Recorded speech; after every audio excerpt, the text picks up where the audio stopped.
পৃথিবী তার শেষ সময় এসে পড়েছে। জলবায়ু পরিবর্তন থেকে শুরু করে বৈজ্ঞানিক ও ধর্মীয় নানা সূত্র বলছে ধ্বংসের দ্বার প্রান্তে বসবাসযোগ্য একমাত্র গ্রহ এই পৃথিবী। তবে তার আগে শিগগিরই পরিবর্তন হতে যাচ্ছে সূর্যের দিক, অর্থাৎ চিরাচরিত নিয়মে পূর্ব দিকে নয়, বরং এই নক্ষত্র উঠবে পশ্চিম দিক দিয়ে। এরপরে সংঘটিত হবে কিয়ামত, ইংরেজিতে যাকে বলে ডোমসডে।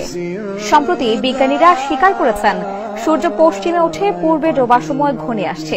তেমনই হলে কি হবে এই পৃথিবী আর মানবকুলের? সর্বশেষ চৌম্বক মেরু উল্টে গিয়েছিল 7,80,000 বছর আগে, অর্থাৎ আমরা নির্ধারিত সময় থেকেও অনেক এগিয়ে গেছি।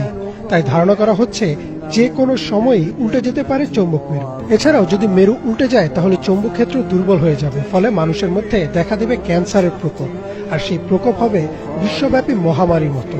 এছাড়াও এই ঘটনা পরোক্ষভাবে বড় বড় ভূমিকম্প, ভূমিধস ও অগ্ন্যুৎপাত ঘটাতে পারে, অর্থাৎ মানবজাতির বিলুপ্তি অনেকটা নিশ্চিত। সৌরঝড়ের কারণে আমাদের ব্যবহৃত বৈদ্যুতিক যন্ত্রের সার্কিট, বিদ্যুৎ গ্রিডগুলোও পুড়ে যাবে। স্যাটেলাইট, মোবাইল, ইন্টারনেট কিছুই কাজ করবে না। মানবজাতি ধ্বংসের আগে চলে যাবে প্রাচীন যুগের মতো এক অন্ধকার যুগে।